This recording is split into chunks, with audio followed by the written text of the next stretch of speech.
Hello there, and welcome to the Sleepy Thought Channel.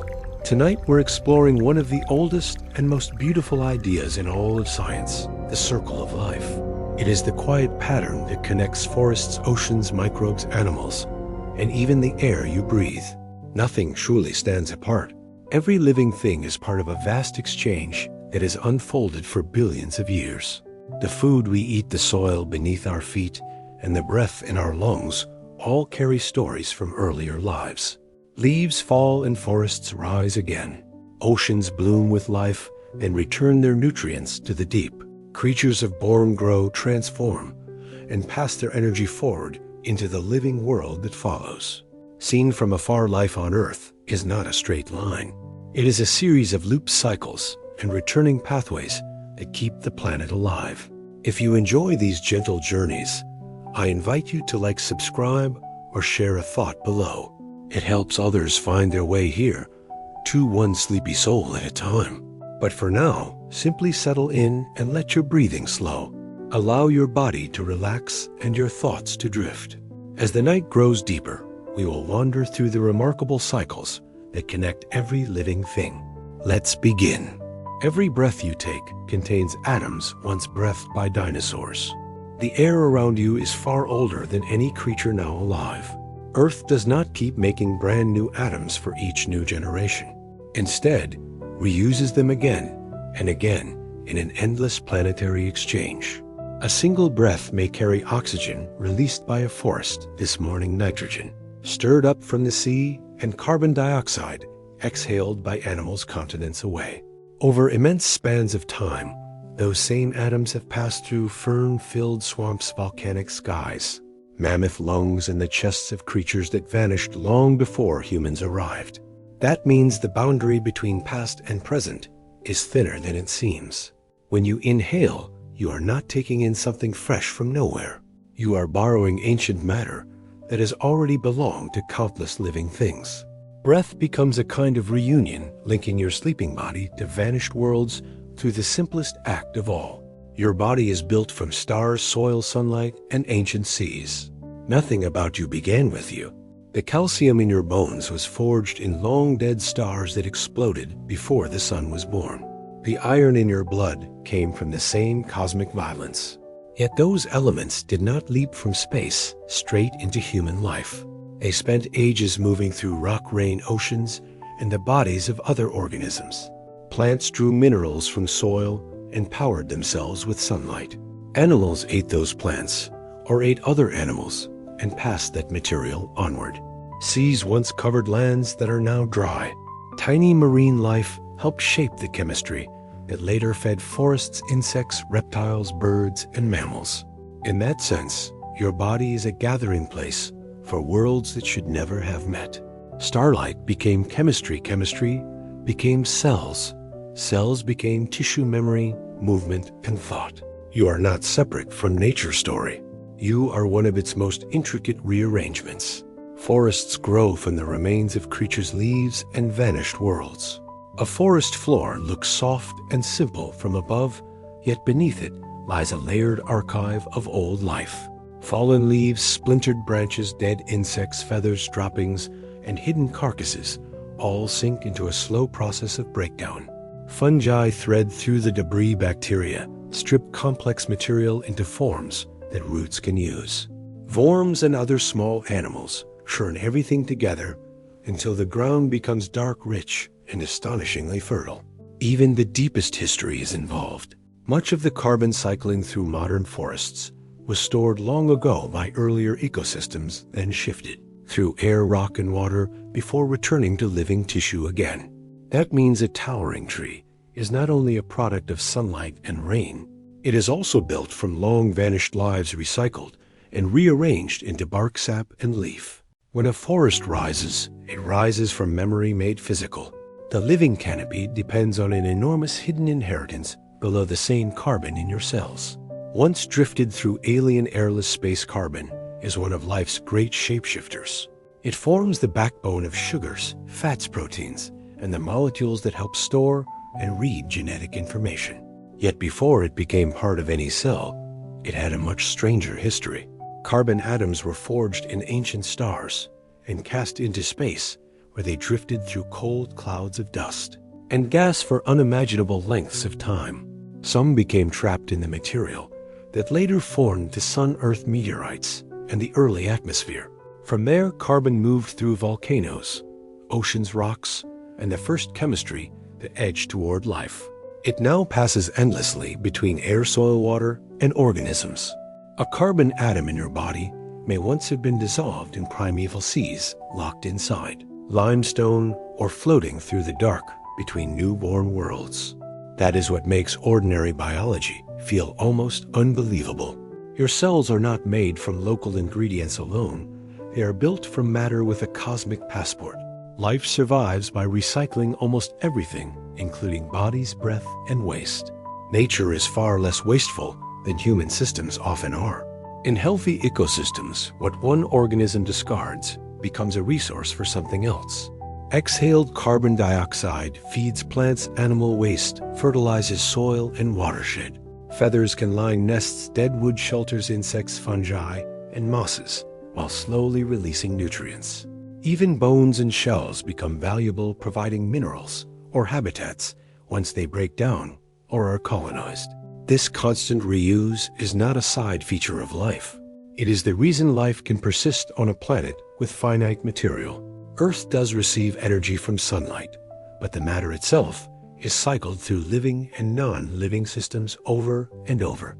That is why decomposers are as important as predators and pollinators. They keep the great exchange moving. Without recycling, nutrients would become trapped in useless forms, and ecosystems would slowly starve. A fallen tree can become a crowded city for new life. When a tree falls, it does not simply disappear from the story of the forest. It enters a new role.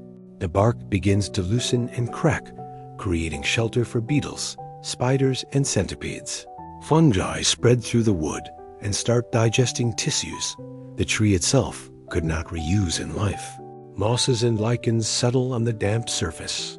Cavities hold water where insects breed and tiny creatures drink.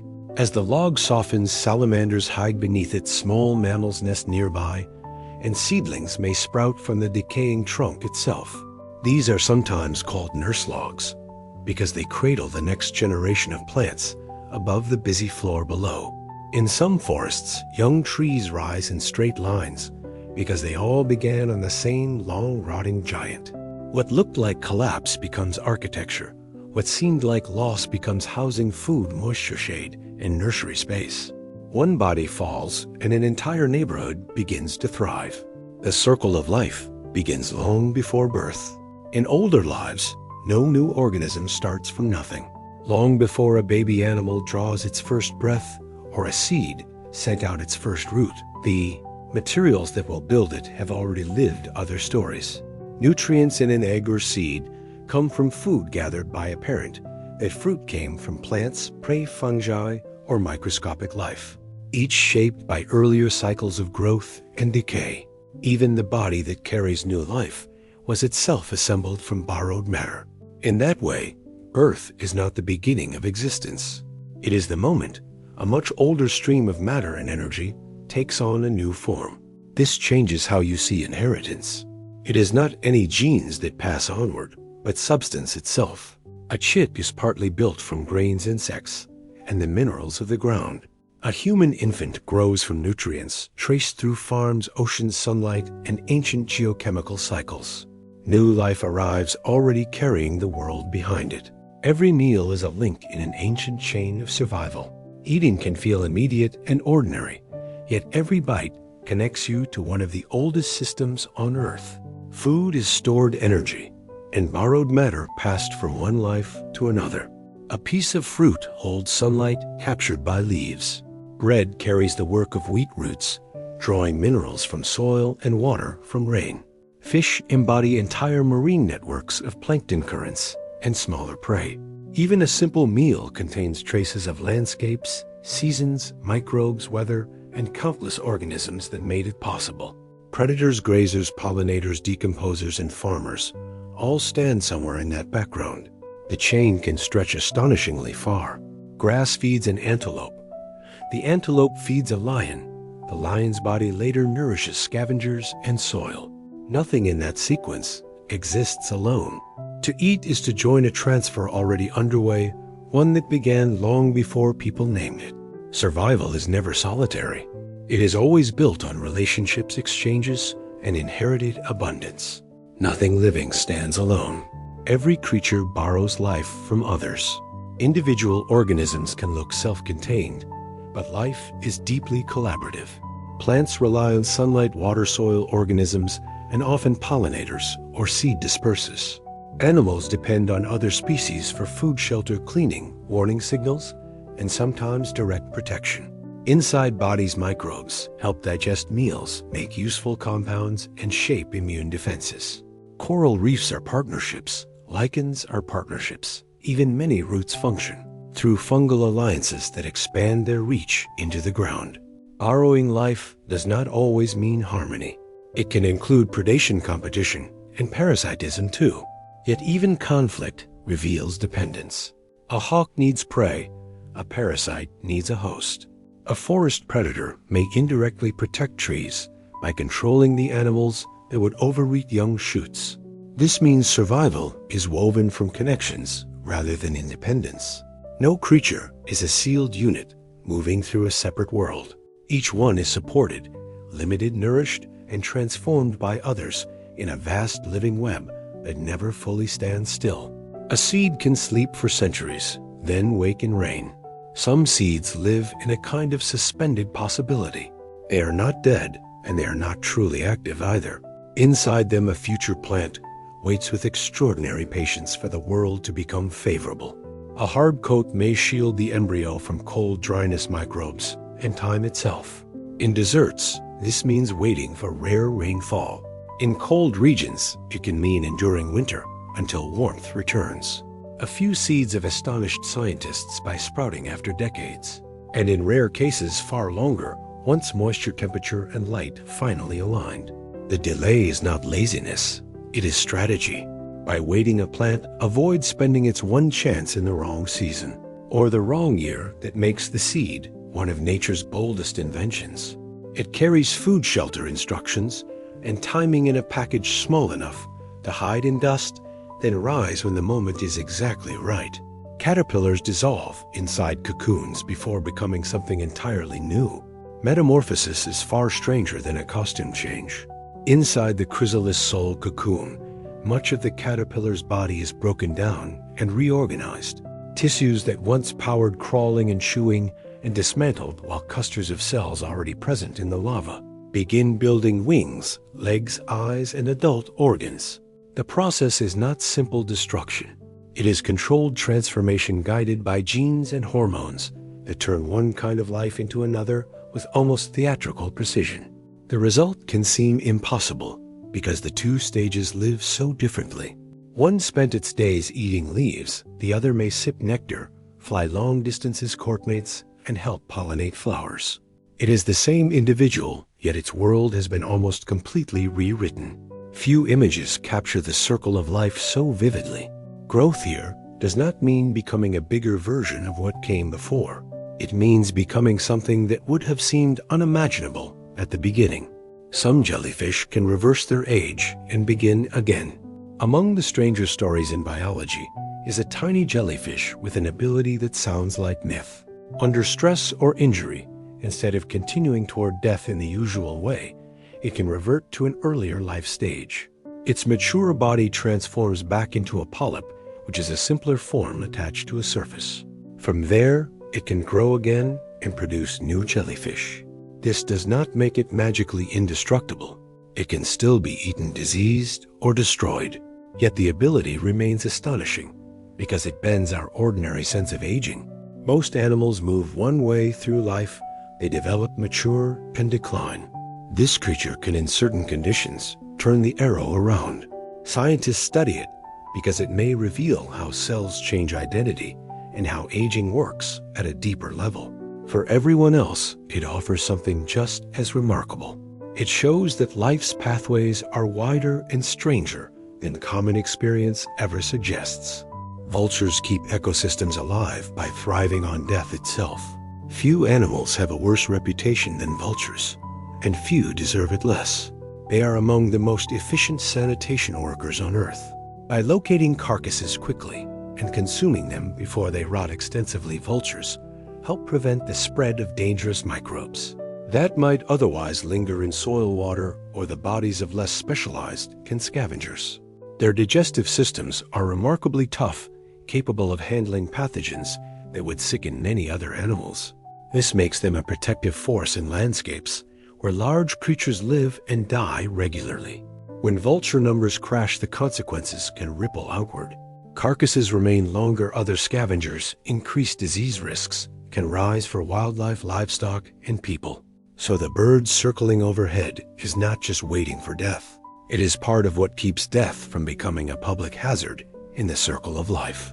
Beauty does not only belong to feathers, flowers, and song. Sometimes it arrives bald-headed and brilliantly useful. Mushrooms turn fallen forests into food for future forests. When a forest drops branches, sheds trunks, or loses entire trees in storms, mushrooms often become the visible sign that transformation has begun. The true labor is done mostly by fungal networks threaded through wood and soil. These organisms release enzymes that can break down tough substances like lignin in cellulose materials that many creatures cannot easily digest. By doing this fund, I unlock nutrients trapped inside dead timber and return them to circulation. Without them, forests would slowly bury themselves in undecaying debris, and essential elements would remain sealed away. Some fungi specialize in different stages of decay, so one wave of species may follow another as wood softens and changes. What looks like a simple mushroom after rain is only the fruiting body of a much larger hidden system. It is the visible bloom of a recycler at work. Forest renewal depends not only on green growth above, but on patient disassembly below. Walls can reshape rivers simply by returning to a valley. When wolves were restored to Yellowstone, their influence reached far beyond the animals they hunted. Elk and deer did not vanish, but their behavior changed. They became more cautious in places where escape was harder, especially along some riverbanks and valleys with less intense browsing. In those areas, willows, aspens, and cottonwoods had a better chance to grow. As vegetation recovered, it helped stabilize soil and reduce erosion. Beavers benefited too, because they rely on woody plants for food. And building the dams then slowed water, created ponds, and expanded wet habitat for many other species. In some places, channels became less eroded and more complex.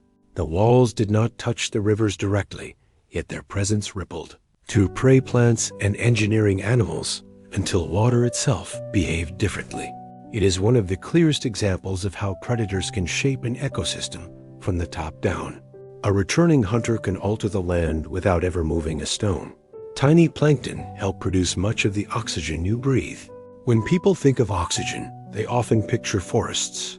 Trees matter deeply, but a huge share of the world's oxygen production comes from the ocean. There, microscopic plankton, especially photosynthetic organisms such as phytoplankton, drift through some lit waters and use sunlight to turn carbon dioxide and water into energy-rich compounds. Oxygen is released as part of that process.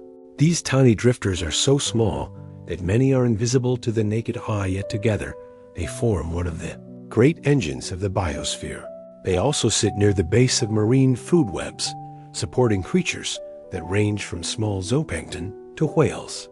Their abundance can rise and fall with seasons, nutrients, and currents, creating blooms that can sometimes be seen from space.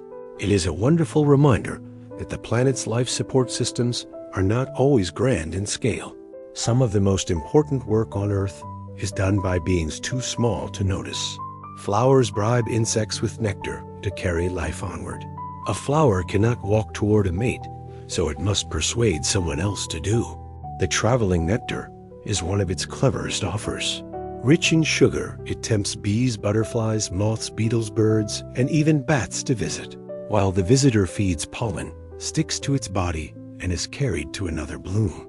What looks like a peaceful garden scene is really a busy exchange of fuel for transport. Many flowers shape this bargain with remarkable precision. Some hide nectar deep inside narrow tubes that only certain pollinators can reach. Others use color patterns visible in ultraviolet, which guide insects like landing lights on the runway. Scent matters too, and timing matters. Some blossoms open in daylight for bees, while others release fragrance at night for moths. Reproduction, then, is not left to chance. It is staged through appetite movement and reward with sweetness, serving as one of life's most successful invitations. Many plants need fire before their seeds can open. Fire can look like pure destruction, yet for some plants, it is the signal they have been waiting for. In certain ecosystems, especially dry forests and shrubland, seeds may remain sealed inside tough cones of fruits until intense heat arrives. Flames clear crowded vegetation, release nutrients into the ground, and open the canopy so sunlight can reach the soil. Then after the blaze, the seeds are suddenly in a world with less competition and more space. Some species have evolved around this pattern so completely that reproduction works best only after burning. The fire does not interrupt their life cycle, it completes it. This changes the way you see a scorched landscape. Blackened earth may seem empty, but hidden within it are futures primed for release.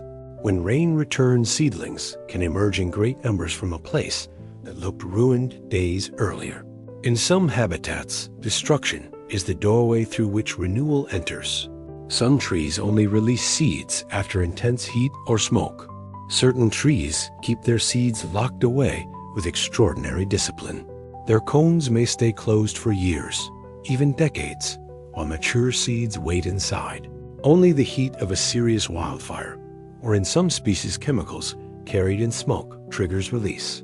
This adaptation is called sarotini, and it reveals how closely life can tune itself to disaster. In fire-shaped landscapes, ordinary years may be too crowded or shaded for seedlings to thrive. After a blaze, the ground is more open. Ash can enrich the soil, and the sudden flood of light gives young plants a better chance. By delaying release until that moment, the tree is not being cautious alone. It is choosing a battlefield after the smoke clears. This makes a cone something more than a container. It is a time capsule with a built-in alarm system waiting for one of nature's fiercest events to announce the conditions are finally right. The moon helps time the breeding of many ocean creatures. The sea does not follow human schedules. It follows rhythms of light, gravity, tide, and season, and the moon is one of its great conductors. Many marine animals time reproduction to lunar cycles, so eggs and sperm are released when currents, darkness, or predator patterns give them the best chance. Coral on some reefs can spawn in astonishing synchrony with countless colonies, releasing reproductive cells within a narrow window after a full moon. Certain worms, fish, and crustaceans also use lunar cues, whether directly through moonlight or indirectly through tides. The advantage is not only timing, it is coordination. When large numbers reproduce together, the sheer scale can increase the odds that fertilization succeeds and that some offspring escape being eaten. So the moon is not just a lantern above the ocean. It is part of an ancient biological clock. Whole communities beneath the surface are listening to its pull and responding with astonishing precision. Horseshoe crabs still spawn by rhythms older than human history. Horseshoe crabs seem almost unreal, as if they wandered out of a much older Earth and never quite left.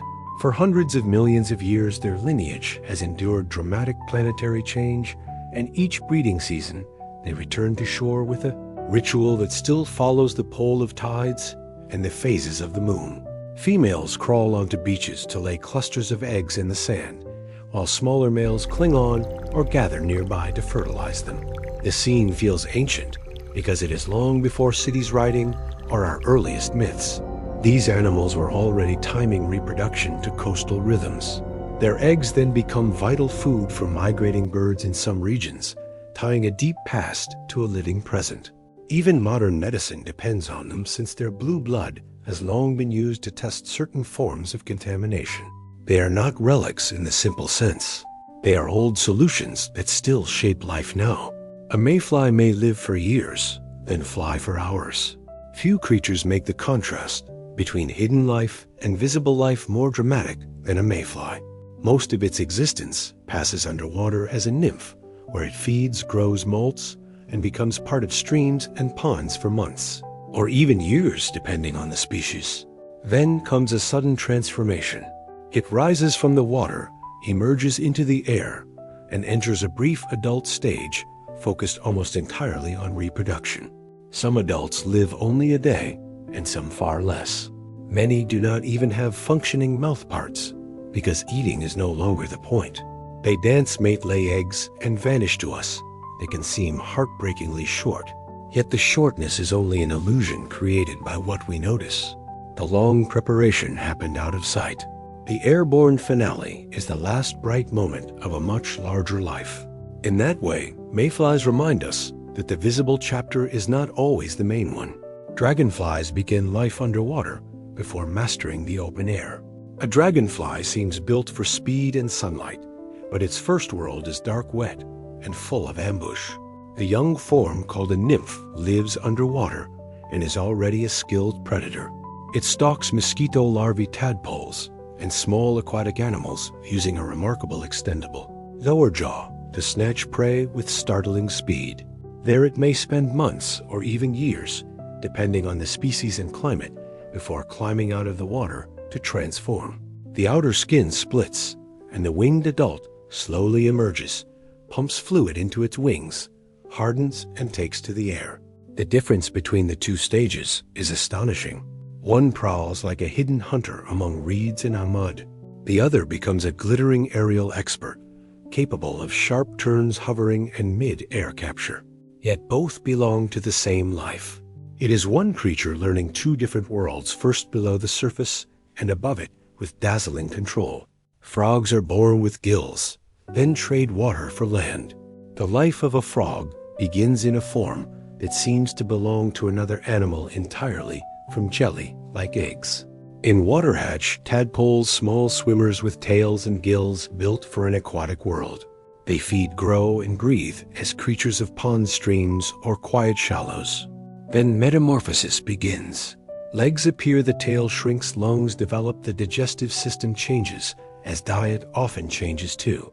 Little by little, the body that was suited for life in water becomes one that can leap, breathe air, and navigate land. It is a vivid replay of life's flexibility, written into one individual journey. Frogs never become fully separate from water. Of course, the skin and reproduction still keep them closely tied to damp places, yet the transition remains extraordinary, because it turns one habitat into a nursery for a mother. A frog does not simply grow up, it crosses between worlds while still being itself. Eels begin life as transparent ribbons drifting across the sea. Freshwater eels feel mysterious, even before you learn how they begin. Adults can live in rivers, lakes, and estuaries, yet many species start far out at sea. After spawning in remote ocean regions, the young hatch into flat, transparent larvae called leptocephali. These do not look like little eels at all. They resemble drifting glass leaves or ribbons, almost ghost-like in the water. Ocean currents carry them across great distances for months before they transform into the next stage, become more eel-shaped, and begin moving toward coasts and inland waters. There they may spend years feeding and growing, before later returning to the ocean to reproduce. For a long time, people had no idea where eels came from, and their beginnings inspired all sorts of strange guesses. The truth turned out to be even more astonishing.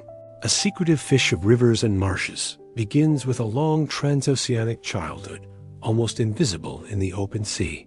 Emperor penguins survive winter by turning parenthood into endurance. In Antarctica, emperor penguins breed during one of the harshest seasons on Earth. After the female lays a single egg, the male balances it on his feet and covers it with a fold of skin to keep it from freezing against the ice. Then he remains there through the deep winter while the female travels to feed at sea. During this time, he may go without food for many weeks, enduring darkness, brutal winds, and temperatures that can plunge far below freezing. Survival depends on cooperation. Males huddle together in dense groups, rotating positions, so no one remains on the exposed outer edge for too long. When the female returns, often guided with astonishing precision, she may feed the chick from food stored in her body, while the male finally leaves to eat. This is not merely reproduction. It is a test of timing, energy, and collective resilience. Parenthood here is not soft or easy. It is an act of extraordinary persistence. Octopus mothers may starve while guarding the next generation. For some octopus species, motherhood becomes a long vigil with almost no room for survival. After laying thousands of eggs, the female attaches them in sheltered clusters and begins to guard them with intense devotion. She cleans them constantly. With her arms, removes debris and fans them with water so they receive enough oxygen. During this period, she may stop hunting almost entirely. Her body slowly weakens while her attention remains fixed on the growing young. In deep-sea species, this watch can last astonishingly long, stretching across months and in rare cases even years. By the time the eggs hatch, she is often near death or already dying. It is one of the starkest examples of life being spent directly on the future. She gives protection, movement, and time, then has little left for herself. The young drift away into a dangerous world because one exhausted parent held the line until the very last moment. Some spiders let their babies eat them as first food. In a few spider species, the first meal the mother provides is her own body. The process sounds brutal to human ears, yet in evolutionary terms, it is a striking form of parental investment. After producing her brood, the female may feed the young with special nutritive fluid for a short time, and when they are large enough, they begin consuming her. Her tissues become concentrated nourishment delivered at exactly the moment their survival depends on rapid growth. In species where this happens, the mother has little chance of living long afterward anyway, so the body is converted into a final gift rather than left unused. The young gain an early advantage in a world where food can be scarce and danger constant. What seems shocking is also precise. The parent's life is transformed into momentum for the next generation. It is one of nature's clearest reminders that care is not always tender in appearance, though it is profound in purpose. Male seahorses carry pregnancy and release living clouds of young. Seahorses overturn many expectations about how reproduction works in these fish. The female deposits eggs into a special brood pouch on the male's body. He then fertilizes them and carries the developing embryos himself. Inside the pouch, the young receive protection, oxygen, and a carefully regulated chemical environment that helps them grow. In some ways, it functions almost like a womb, though it evolved along a very different path. When the time comes, the male does not simply release a few babies. He goes through muscular contractions and pumps out dozens or even hundreds of tiny seahorses into the water. The scene can look like a living fountain erupting from an animal no larger than a hand. Yet the drama does not end in security. The newborns are on their own, almost immediately small enough to be swept by currents or eaten by predators. Even so, the sight of a father giving birth remains one of the sea's most remarkable reversals. Bees feed their sisters, their queen, and the future hive. A beehive is a place where feeding becomes a form of collective destiny. Worker bees, which are female, spend their lives gathering nectar and pollen, processing food, and distributing it through the colony they feed, growing larvae, sustain the queen, and support one another through constant exchange. Young workers may act as nurses before they ever leave the hive, tending brood with carefully prepared secretions and helping determine how the next generation develops. The queen herself depends on that labor because her job is reproduction rather than foraging. Even drones, the males, exist within a system supported by workers. What makes this so fascinating is that the hive's future is literally fed into being mouthful by mouthful. Stored honey can carry the colony through difficult times, while pollen provides protein for developing bodies. In this society, nourishment is not private. It is shared, directed, and organized with astonishing precision so that thousands of individuals can function as one thriving lineage. Aren't colonies behave like one body made of many lives? An armed colony can seem less like a group of insects and more like a single creature spread across many bodies. No ant understands the whole system yet. Together, they solve problems of defense construction, nursing food collection, and waste management with startling efficiency. They do this through local rules, chemical signals, touch, and constant movement. One armed lays a pheromone trail to food. Others reinforce it. Workers respond to the needs nearest to them. And large patterns emerge without central command. The queen is important for reproduction, but she does not direct daily operations like a ruler issuing orders. Instead, the colony behaves like a distributed intelligence, adapting to damage, opportunity, and threat in real time. Some species build bridges from their own bodies or form living rafts during floods. When you watch them closely, individuality starts to blur. The true organism seems to be the colony itself, with each ant acting like a temporary cell in a larger living whole. Termite mounds breathe like giant lungs built from insects. A termite mound may look like a pile of hardened earth, but inside it lies sophisticated architecture shaped by countless small builders. In many species, the mound helps regulate airflow, temperature, and moisture for the colony below. Networks of tunnels and chambers guide the movement of gases so fresh air can enter and carbon dioxide can leave some light, warming the outer surfaces. Changes in wind and differences in temperature all help drive this ventilation. The effect is so impressive that people have compared some mounds to breathing structures. They are not alive in the way lungs are, yet they perform a similar exchange for the colony. This matters because termites often live with delicate fungal gardens or dense populations that need stable conditions. A badly regulated home would become dangerous fast, so the mound is more than shelter. It is environmental engineering, built grain by grain, turning soil into a shared machine that helps thousands or millions survive. Underground, death does not end life's story. It feeds. The next chapter in nature, endings are rarely clean stops. They are transfers. When an organism dies, its body becomes a storehouse of opportunity for other living things. Scavengers arrive first in many landscapes, from vultures in open country to crabs along shorelines. Then come bacteria, fungi, insects, and other decomposers that dismantle what remains with astonishing efficiency. Proteins break apart nutrients, seep into soil or water. Roots absorb what was once muscle and bone. New leaves unfold using matter that recently belonged to another creature. This is why ecosystems do not collapse under the weight of the dead. They are built to transform loss into continuity.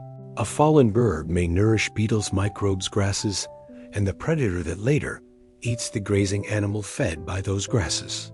The path is never sentimental, but it is profound. Life persists not by escaping death, but by making it useful. That is one of the deepest patterns on Earth.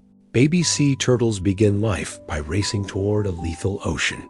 A hatchling sea turtle enters the world already surrounded by danger. After developing underground in a nest of warm sand, it breaks free with its siblings and scrambles toward the brightest horizon, which under natural conditions is usually the open sea. That frantic dash is one of the most perilous journeys in nature. Birds, crabs, fish, and larger predators all wait for the chance to strike. Heat can overwhelm them. Artificial lights can lure them. Inland waves can flip them back. Yet they keep moving because the ocean is both threat and destination. Once they reach it, the challenge only changes shape for years. Many drift through offshore currents in a phase researchers once knew little about. Very few survive to adulthood. Those that do may one day cross entire oceans and return somehow to nest near the same shores where they first emerged. Life begins with a sprint into risk, guided by instinct older than humanity. Salmon die after spawning and feed the forests they left. When salmon return from the ocean to the rivers where they were born, they bring far more than eggs and instinct. They carry marine nutrients into inland landscapes. After battling upstream currents, rapids, and predators, many Pacific salmon spawn and then die. At first, that can seem tragic or wasteful. In truth, it is one of nature's great transfers. Bears drag carcasses into the woods, eagles tear at the remains, insects, microbes, and scavengers finish what larger animals leave behind. Nitrogen and other nutrients from the sea enter riverbanks and forest soils where plants can absorb them.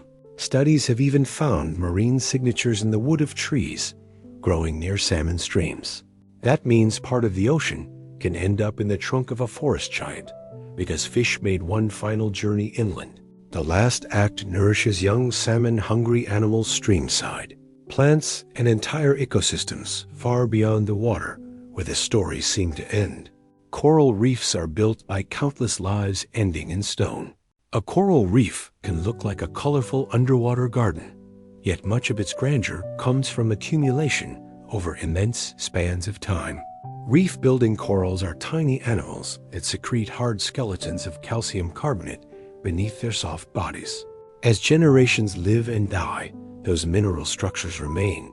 New polyps grow on top of older layers. Bit by bit, a city rises fish shelter within it. Crabs, mollusks, worms, and algae find places to feed and breed. Over years, centuries, and far longer, the remains of small animals become vast architecture visible from space. This makes reefs both lively and deeply historical. A diver moving over living coral is also moving across the legacy of innumerable earlier organisms whose bodies helped form the foundation. Storms may break pieces apart, and waves may grind fragments into sand, but even that sand often began as reef. An entire ecosystem is built from the mineral afterlife of tiny creatures. Dead whales become deep-sea banquets that last for decades. When a whale dies and sinks into the deep ocean, its body can create one of the richest food events in that dark world. The fall to the seafloor may be hundreds or thousands of meters, and when it lands, scavengers quickly gather.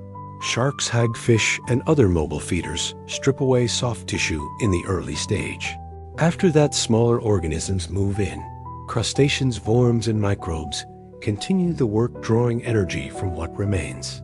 Even the bones become valuable because fats trapped inside them can support specialized communities for years. In the deep sea, where food is often scarce and arrives only in fragments from above, a whale fall is like a sudden city of abundance. Species may appear that are rarely seen elsewhere, each adapted to a different phase of the feast. One animal's end creates a long-lived oasis in darkness, proving that even the largest bodies can be transformed into opportunity far below the reach of sunlight. Bones on the seafloor can support entire hidden communities long after the flesh of a large marine carcass is gone. The bones can remain as islands of chemistry on the seafloor. They are not inert leftovers. They can leak compounds and hold rich stores of material that certain organisms are able to exploit. Microbes colonize them, small invertebrates move in. Some species are so specialized that they seem to belong to this world alone. Among the strangers start bone-eating worms that bore into whale bones and rely on symbiotic bacteria to help unlock nutrients. The skeleton then becomes habitat, food source, and long-term anchor for a miniature ecosystem. This is especially important in the deep ocean, where hard surfaces are limited and energy can be hard to find. A set of bones offers both.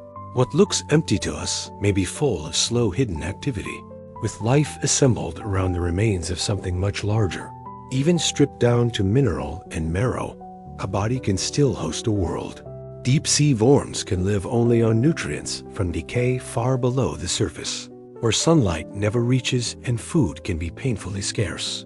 Some worms survive by specializing in one of the ocean's most unusual resources. They depend on decaying remains, especially the bones of dead whales and other large animals that sink to the seafloor. One extraordinary group, often called zombie worms, has no mouth and no stomach in the usual sense. Instead, the females send root-like structures into bone and house bacteria that help them draw nourishment from the rich material locked inside. Males can be tiny and live in close association with females, creating a life cycle that seems almost alien. These worms are not generalists roaming the seabed for scraps. They are tied to the chemistry of death in a very specific way. Their existence reveals how thoroughly life explores every opportunity. Even a skeleton in the dark can become a dependable food source if evolution finds the right partnership and the right body plan. Life around hydrothermal vents runs without sunlight at all.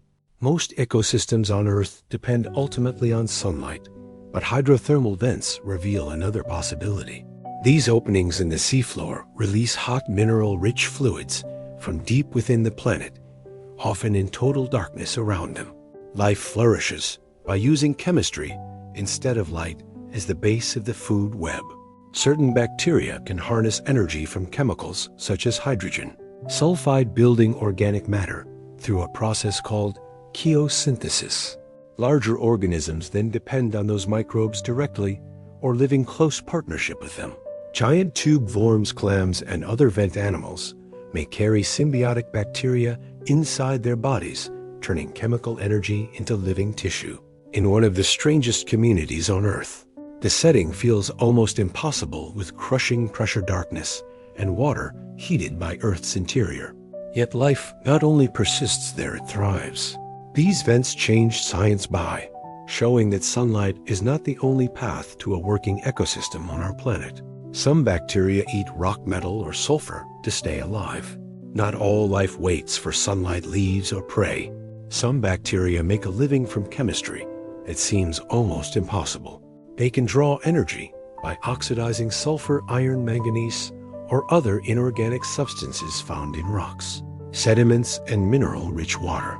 To us, stone feels lifeless and metal feels industrial. But to these microbes, they can be part of a menu. In caves deep underground and around mineral deposits, such organisms slowly reshape their surroundings as they feed. They can help form strange deposit-stained surfaces with vivid colors and influence the chemistry of whole environments. Some even contribute to the weathering of rock, helping release elements that later enter wider ecological cycles. This matters because it expands the meaning of survival.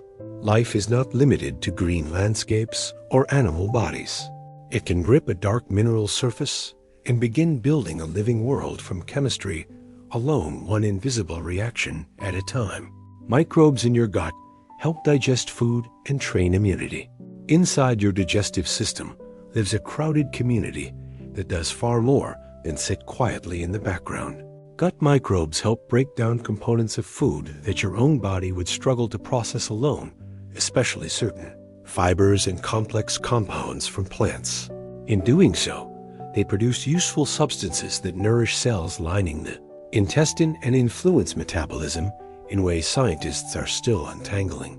Their role does not end with digestion. From early life onward, these microbes also help teach the immune system how to respond appropriately. A body must learn when to attack and when to tolerate, and the bustling population in the gut is part of that education. When the balance of that community shifts, the effects can ripple outward. Appetite, inflammation, mood, and resilience may all change. So your sense of being one self-contained individual is a bit misleading. You are supported by a hidden crowd that helps keep the whole system working. You are outnumbered by microbes living on and inside you. The human body feels singular from the inside, yet it is also an ecosystem. Microbes cover the skin, line the mouth, inhabit the airways, and populate the digestive tract. And staggering numbers estimates have shifted over time as measurements improved, but the central truth remains remarkable. Your body is home to an immense living population that shares your days, whether you notice it or not. Different regions host different communities, each adapted to its local conditions. Oily skin supports one set of organisms, drier patches support another. The gut hosts still more, shaped by diet, age, health, and environment. Most are not invaders, they are residents, and many are useful or harmless under ordinary conditions. This means the border of your body is less like a fortress wall and more like a busy coastline. Countless microscopic lives arrive, settle, compete, cooperate, and depart. To be human is also to be habitat, carrying a living crowd everywhere you go. Compost is not waste, but life reorganizing itself. A compost heap can look unimpressive from the outside, just a pile of scraps, peelings, stems, and old leaves. Inside, though, it is a scene of intense biological work. Bacteria, fungi, mites, worms, and many other small organisms move in and begin dismantling what was once food plant tissue or paper. Heat rises as microbes multiply and feed structures break down, odors change. What seemed like leftovers starts becoming dark, crumbly material rich in compounds that plants can use. Nothing has vanished. It has been rearranged. The apple core is no longer an apple core. The fallen leaf is no longer a leaf. They have entered a busy transition where form is lost so usefulness can return. Compost makes the circle of life visible at close range because it turns the embarrassing idea of waste into a lesson in continuity. It shows that endings often look messy while the next beginning is quietly being assembled. Soil is alive with billions of unseen partnerships and battles. Take a pinch of healthy soil, and you may be holding one of the busiest places on Earth. It contains bacteria, fungi, archaea, protozoa, nematodes, tiny arthropods, and a tangle of roots exuding chemicals into the dark. Some organisms cooperate, trading nutrients or protection. Others hunt and fact out, compete or consume one another in a microscopic drama that never stops. Fungi may link with plant troops and extend their reach. Bacteria may cluster around those roots to feed on released sugars. Predatory microbes may attack neighboring cells. Small animals graze on the tiny life beneath them and release nutrients in new forms. This hidden activity helps determine whether plants thrive, whether carbon stays stored, and whether water moves cleanly through the ground. Soil is not just crushed rock mixed with dead material. It is an active living fabric, full of negotiation and conflict. The ground beneath your feet is less a surface than a crowded biological frontier. Earthworms turn dead matter into rich ground for roots. Earthworms rarely get much admiration, yet they are among the quiet engineers of fertile land. As they move through soil and leaf litter, they pull dead plant material downward, chew it, and mix it with mineral particles in their gut. What emerges as castings is not simply dirt that passed through a worm. It is material altered in texture, chemistry, and usefulness. That tunneling also opens channels that let air and water move more easily through the ground, which can help roots penetrate and grow. Over time, this constant stirring blends layers that might otherwise stay separate. In gardens, fields, and forests, worms help convert surface debris into a richer underground world where plants can draw what they need. They do not perform the whole miracle alone, but their contribution is extraordinary given how humble they seem. A soft-bodied creature with no limbs and no eyes can help build the conditions for entire landscapes of growth. Dung beetles build nurseries from waste that others avoid. What most animals leave behind as waste can become treasure in the right hands.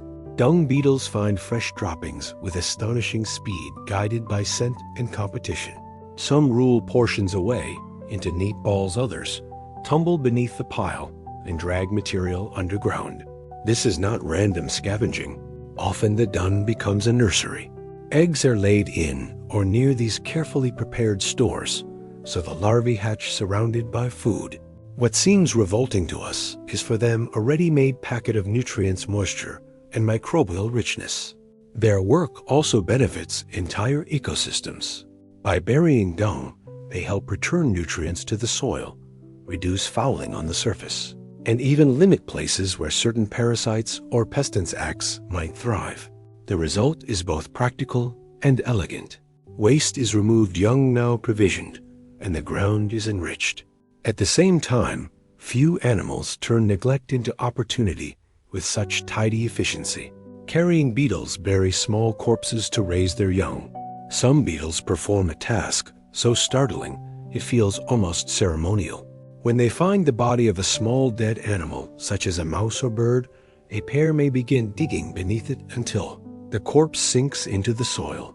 They trim fur or feathers, shape the remains, and prepare it as a protected food source for their offspring. In certain species, the parents stay to guard the brood and help feed the larva, which is unusual care for insects. The burial matters because it hides the resource from competitors, and slows the chaos of exposure above ground. What was a brief death on the surface becomes an underground nursery below. This is not scavenging in the casual sense. It is family planning built around precision timing and a very unusual inheritance.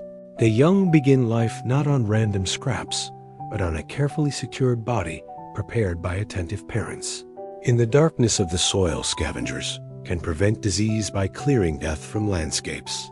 A dead body left in the open does not remain only a body for long. It becomes a growing chemical event, attracting microbes, insects, and animals, while warming air and moisture speed the spread of decay. Scavengers change that timetable by locating carcasses quickly and consuming them. They remove nutrient-rich material before it lingers where pathogens and pest species may multiply more freely. This service is carried out by a wide range of creatures, from vultures and hyenas to crabs, foxes, and countless insects. Each works differently, but the effect can be similar. Death is processed faster, redistributed, and folded back into ecological cycles, with less chance of becoming a dangerous hotspot. In places where scavengers decline, carcasses can remain longer, and the balance may shift in harmful ways. So the animals people often regard as unpleasant are often deeply protective. They help keep landscapes cleaner by refusing to look away for what others will not touch. Even ashes can feed grass, flowers, and future forests. After fire, the ground can appear stripped down to its bleakest form. Yet ash is not merely the sign of what was lost. He can also become part of what comes next. When plants burn, some of the minerals they stored are left behind in the residue, ready to be washed into soil by rain or worked downward by wind and small organisms. Depending on the fire and the ecosystem, this can create a short-term pulse of available nutrients that helps new growth gain momentum. Grasses may rise first. Flowers can follow. Seedlings may take hold in the open space where dense cover once stood. The exact outcome depends on weather severity and what survived below ground, but the principle remains powerful. Fire does not only erase, it transforms living tissue into another form, but can still enter the cycle. The pale dust of a burned landscape may already be feeding roots that have not yet appeared. Some desert plants wait years for one perfect storm. In the desert, survival often depends less on speed than on patience. Some plants spend years as seeds lying in dust. It seems empty and lifeless while they wait for the rare combination of rain, temperature, and timing that makes growth possible. A brief shower is not enough. Germinating too early could be fatal if the soil dries again at once. So these plants gamble carefully with seeds that may remain dormant through one dry season after another, until a truly promising storm arrives. Then the response can be astonishingly fast. Seeds swell, roots push downward, stems rise, and flowers appear with a speed that feels almost impossible in such a harsh place. Whole landscapes can shift from bare ground to color in a matter of days. What looks like sudden abundance is actually delayed life, held in reserve through years of restraint. The desert teaches that timing can be as powerful an adaptation of strength or size. Bamboo can flower once then die across whole landscapes. Bamboo carries one of the strangest reproductive schedules in the plant world. Many species grow for years, even decades, through spreading stems and underground rise homes, then flower in a single great event before dying. Even more remarkable, large populations of the same species can bloom in synchrony across wide regions despite growing in different climates and conditions. The timing seems to be built into the plants themselves, as if each clump is following an internal clock set long before. When the flowering finally comes, the landscape can change dramatically. Masses of seeds appear. Animals that feed on them may surge in number. Then the bamboo often withers, leaving behind open ground and the next generation waiting to rise. It is a strategy that feels extravagant, almost theatrical. Years of quiet growth are followed by one overwhelming act of reproduction, then a collective disappearance. Few plants make the passage between persistence and surrender feel so immense and scale. Cicadas spend years underground for a few singing weeks. For most of their lives, cicadas are hidden beneath the ground, feeding slowly on fluids from plant roots. In a darkness almost no one sees. Some species remain there for only a few years, while others in North America can stay underground for 13 or 17 years, before emerging in enormous numbers. Then the surface world suddenly fills with them. They climb trees, split open their skins, unfold wings, and begin a brief adult life dominated by sound. The males sing with astonishing volume to attract mates, turning forests and suburbs into vibrating chambers of summer noise. After so many years of secrecy, the visible part is short. They mate, lay eggs, and die within weeks. The strategy is powerful because mass emergence can overwhelm predators. Birds and mammals may feast, but too many cicadas appear at once for all of them to be eaten. Time itself becomes defense. The underground wait is long, so the final chorus can be overwhelming.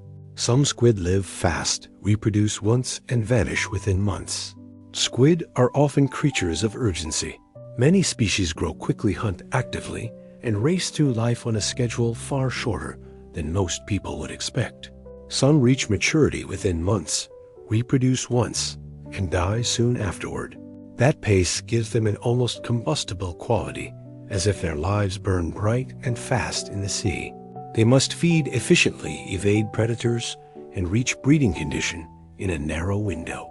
In return, they can turn food into movement and growth with astonishing speed.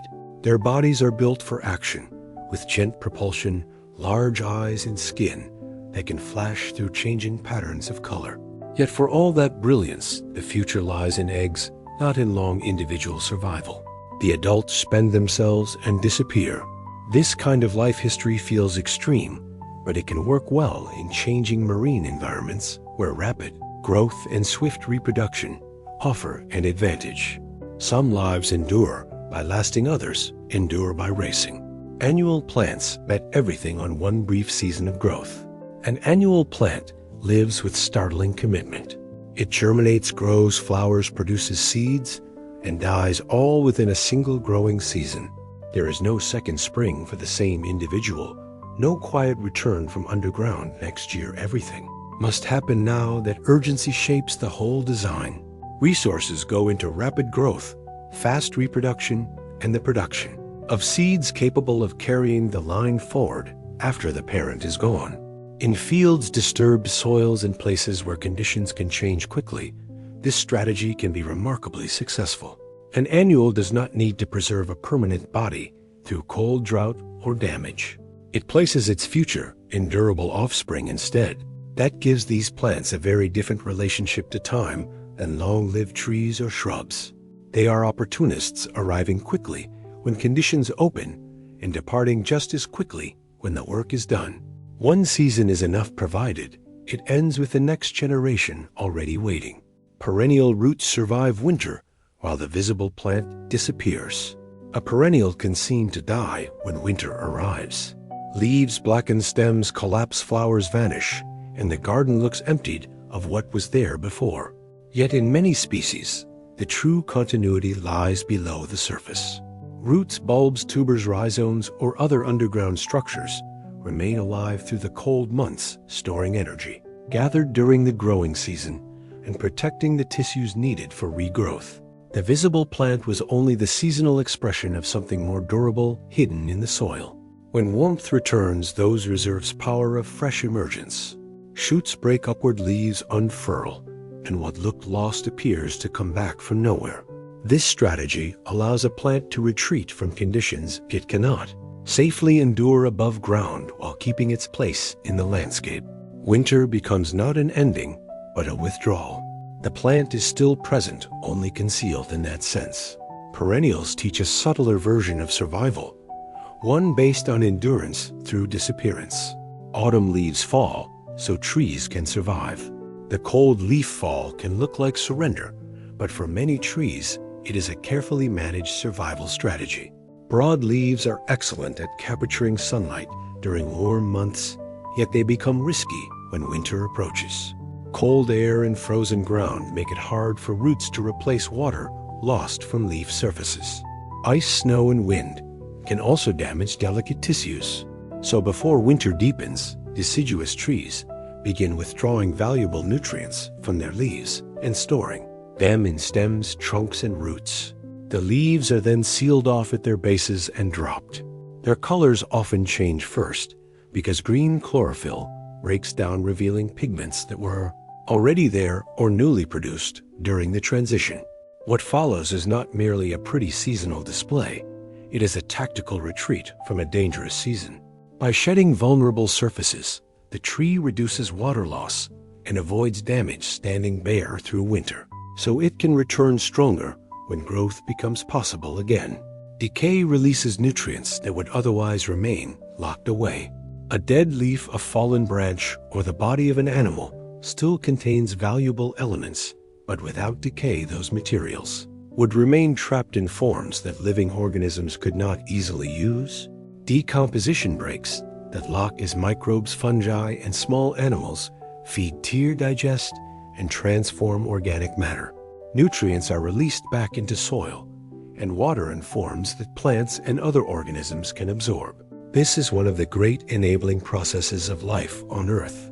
Without it, carbon, nitrogen, phosphorus, and many other essentials would pile up uselessly in the remains of the dead.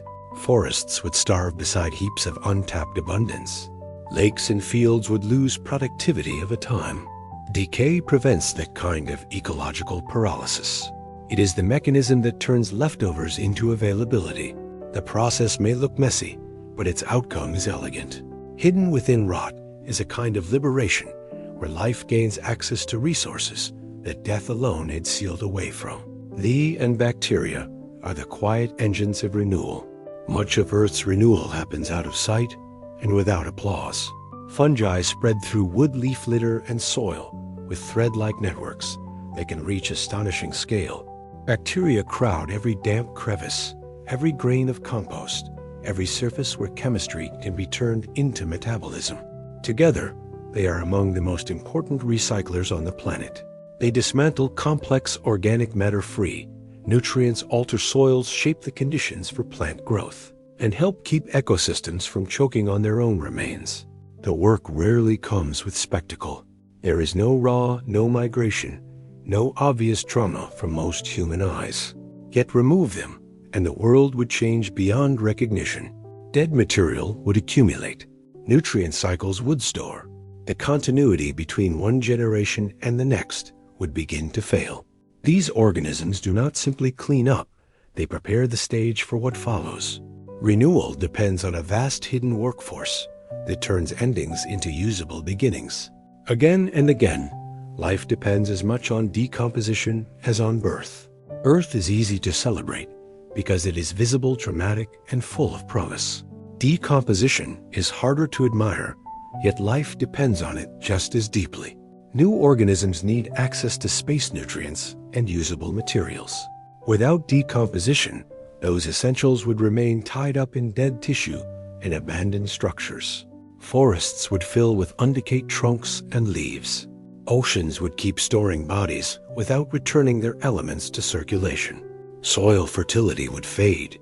The young would be born into a world where the resources of the past were locked away beyond reach. Decomposition prevents that. It clears, transforms, and redistributes. It turns history into possibility. In this sense, every birth is supported by countless earlier acts of breakdown. The cradle and the compost heap belong to the same system. One creates form, the other frees substance. Together, they keep the living world from becoming either empty or clogged. Life continues because creation and unmaking are partners, not opposites. Forest fires can destroy life and unlock astonishing rebirth. A wildfire can leave a landscape looking ruined beyond repair. Trees stand blackened, shrubs vanish, the ground seems stripped to silence. Yet in many fire-shaped ecosystems, that is not the end of the story, but the opening of another phase. Fire clears dense growth, returns minerals to the surface, and exposes soil to light that had been blocked for years. Some seeds germinate better after heat. Some insects arrive only in burned wood, grasses and wildflowers can surge into spaces that were once too shaded or crowded to support them.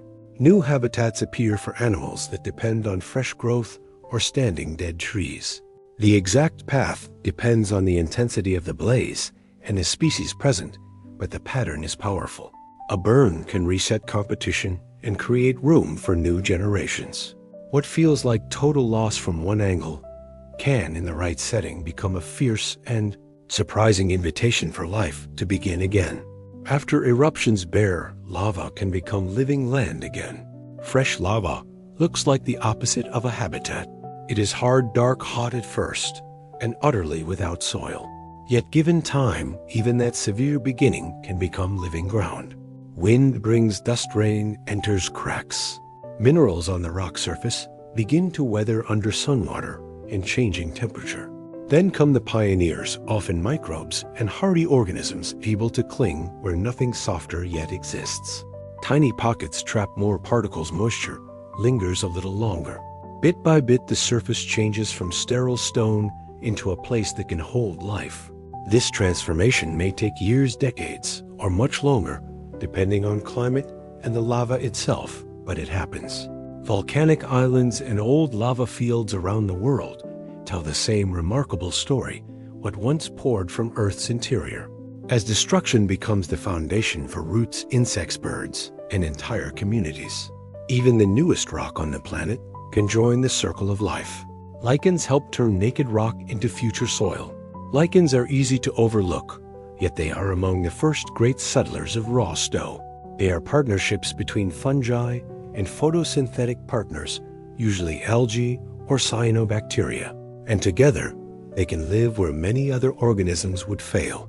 Unexposed rock faces, lava flows, and wind-scoured surfaces, lichens slowly anchor themselves and begin a quiet transformation. They trapped dust, old moisture, and released compounds that help break down the mineral surface beneath them. This is not dramatic work. It is patient, almost invisible labor performed across years and centuries.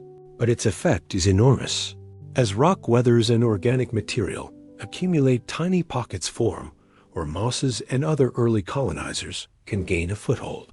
In that sense, lichens are not merely surviving on bare ground. They are helping create the conditions that make later life possible.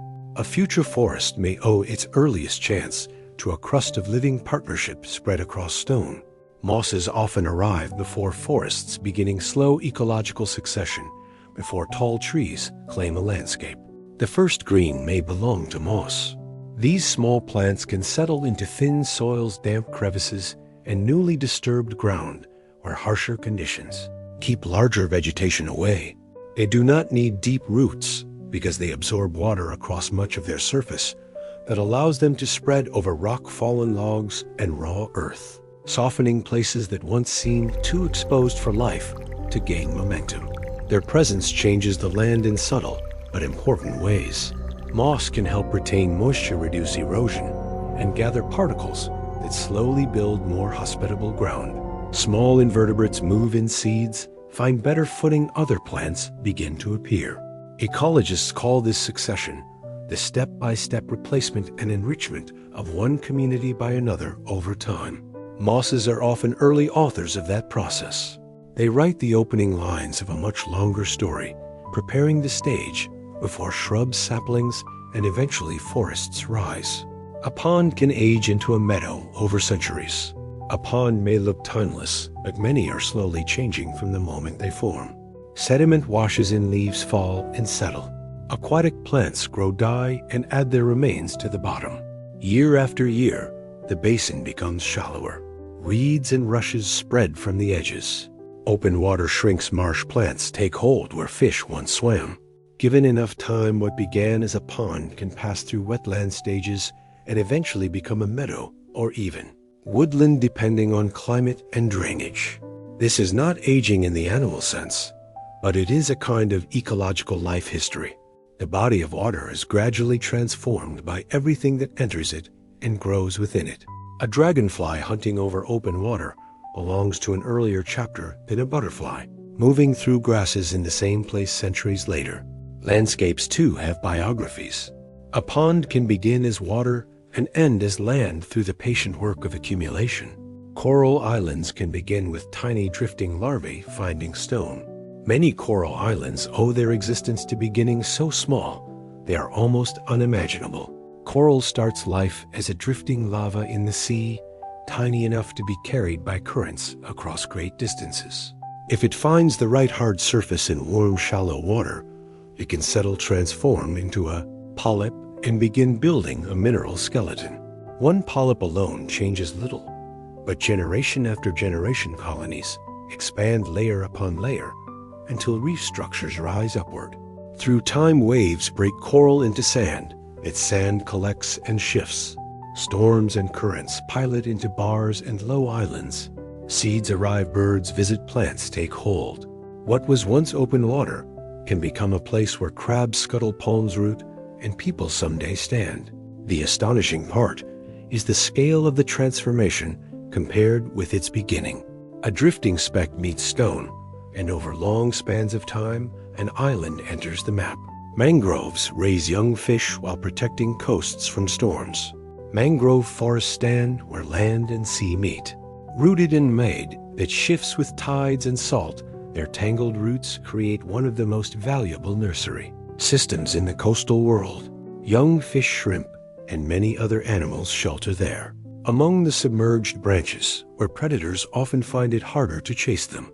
Food is abundant too, because falling leaves and trapped organic matter feed a rich web of small life. Yet mangroves do more than raise the next generation of marine animals.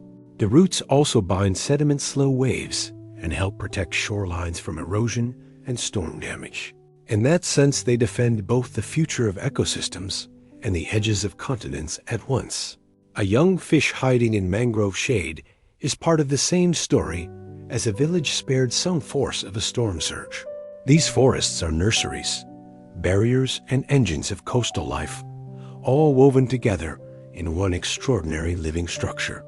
Help forests grow fast, die back, and feed the sea. Kelp.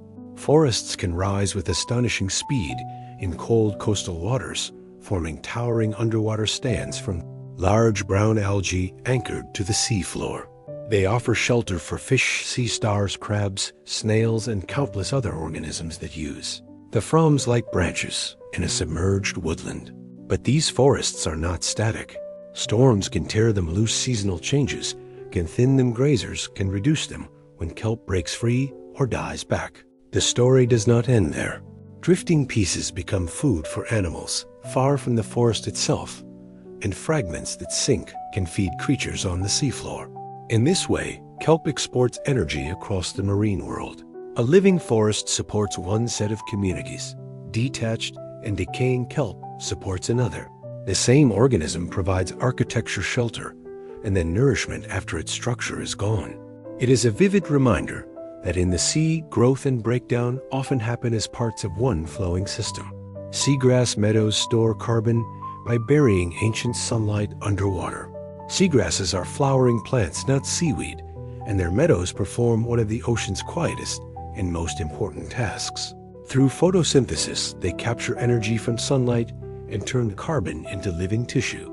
But unlike many systems where that carbon quickly cycles back out, seagrass beds can trap and bury organic material in the sediment beneath them. Their roots and rhizomes help stabilize the seabed's slowing water, enough for particles to settle and remain over long periods. Layer after layer of carbon-rich matter can accumulate below the meadow. In that sense, these underwater fields are storing sunlight from years long past in dark coastal mud. The result matters far beyond the plants themselves. Seagrass meadows provide habitat for fish, shelter for young animals, and grazing grounds for species like turtles and dugongs, while also helping look away carbon that might otherwise return to the atmosphere. Some of the sea's most important climate work happens low and green beneath shallow water. Forest canopies, roots, and fungi trade water, sugar, and warning signals. A forest is not just a collection of separate trees standing near one another. It is also a network of exchanges moving above and below ground. In the canopy, leaves capture sunlight and turn it into sugars. Below, roots and fungal partners help gather water and nutrients from the soil. Those fungi can link multiple plants, forming pathways through which resources and chemical signals may move. Scientists are still working out the limits and meaning of these transfers, yet the picture is already fascinating. A shaded seedling may receive some support through fungal connections. Plants under attack from insects can alter their chemistry and sometimes trigger defensive changes in nearby plants as well. Water stress in one part of a system can influence another. None of this turns a forest into a thinking creature, but it does reveal a living community full of traffic exchange and response. The woods are less solitary than they first appear. Trees can feed their seedlings through underground fungal networks. A forest seedling growing in deep shade faces a hard beginning. It may have little sunlight, thin roots, and few reserves of its own. Yet below the surface, it can be connected to fungal threads that link roots across the forest floor. These fungi trade with trees, receiving sugars made in leaves and helping gather water and minerals from the soil. In some cases, carbon and other resources appear to move through these shared networks, which means a young tree may gain support from older neighbors during its most vulnerable stage. Scientists still debate exactly how often and how much this happens, but the idea itself is astonishing. The forest is not only a competition of trunks racing upward, it can also be a connected system where hidden relationships shape who survives the dark years below. A small seedling may stand in shadow, yet still be tied into a living underground economy older trees helped create. Some plants poison neighbors to gain more room for life. Not every plant competes through height, shade, or roots spread alone. Some fight chemically. They release substances from leaves, roots, or decaying litter that can hinder the germinational growth of nearby plants. This strategy is called allelopathy, and it turns the ground around a plant into contested chemical territory. Black walnut trees are a famous example because they produce compounds that many other species struggle to tolerate. Certain shrubs, grasses, and invasive plants do similar things in their own habitats. The effect can be subtle or severe, depending on soil moisture and which species are involved. What makes this so fascinating is that a seemingly still landscape is full of invisible conflict. A plant does not need teeth or claws to shape its neighborhood. It can alter the chemistry of the soil and reduce the chances of rivals taking hold in the circle of life. Even rooted organisms can wage quiet wars for space, and light orchids can depend on fungi before they ever see light. Orchid seeds are astonishingly small, almost like dust, and that tiny size comes with a cost. Unlike many seeds, they contain very little stored food for the embryo. That means an orchid cannot simply land, sprout, and power itself into early growth on its own reserves. Instead, it often depends on a fungal partner in the soil to provide crucial nutrients during its first stage of life. The fungus centers the young seedling's tissues, and the relationship helps the orchid begin development before it has leaves or enough photosynthesis to support itself. In some species, this dependence continues even later, and a few orchids rely heavily on fungi throughout life. So the flower people admire for elegance and rarity begins in near invisibility, helped by a hidden ally underground. Before it ever unfolds a bloom or reaches for light, its future may rest on a quiet partnership in the dark beneath the forest floor. Fig trees and fig wasps survive through an ancient partnership. A fig is not a simple fruit in the usual sense. It is more like a hidden chamber lined with tiny flowers on the inside. For those flowers to be pollinated, a very small wasp must enter through a narrow opening that seems barely possible to pass. In many fig species, each kind of tree is linked to its own particular wasp partner. The female wasp squeezes inside, often losing wings or antennae in the effort, and pollinates the internal flowers while laying eggs in some of them. Her offspring develop within the fig. Later, new wasps emerge, collect pollen, and leave in search of another fig at the right stage. The whole cycle is so tightly matched that tree and insect depend on one another for reproduction. This partnership has been shaped over immense spans of evolutionary time, producing one of nature's most intricate bargains. A whole forest can be linked to the fate of a creature tiny enough to miss. Cleaner fish survive by picking parasites from larger predators on coral reefs. Survival sometimes depends on turning danger into opportunity. Cleaner fish set up stations where larger animals come to have parasites, dead tissue, and loose scales removed from their bodies. The clients can include groupers' rays and even predators that could swallow the cleaner in a moment under other circumstances. Yet during these interactions, aggression is often reduced. The cleaner moves over gills, mouths, and skin with remarkable confidence, while the larger animal holds still long enough to benefit from the service. This is one of the reef's most extraordinary truces. The small fish gains food from what it removes. The larger animal gains health and relief. There are risks, and they can be cheating on both sides, but the relationship is stable enough to shape daily life on many reefs. It shows that the circle of life is not built on conflict alone. Sometimes survival flourishes through moments of negotiated trust between honey cores. Clamfish and anemones protect each other with borrowed defenses. A sea anemone's tentacles are armed with stinging cells powerful enough to deter many fish, is why a clownfish weaving among them looks almost impossible. The fish is protected by a special mucus coating that helps prevent the stings from firing in the usual way that allows it to live in a place most other animals avoid. In return, the anemone may gain several benefits. The fish can drive away some intruders, improve water movement among the tentacles, and leave behind nutrients in waste. The partnership gives the townfish a guarded home and gives the anemone a resident helper. What makes it so compelling is the way one species survives by using another species' defenses without being harmed by them. It is not armor the fish built for itself. It is protection borrowed through adaptation and familiarity. A living fortress becomes a household, and both partners are safer because they stay together. Oxpeckers ride giants feeding on parasites and wounds across parts of Africa.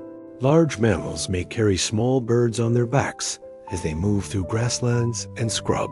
These are oxpeckers, and they spend much of their time clinging to animals such as buffalo, giraffes, rhinos, and antelope while searching for ticks and other material to eat.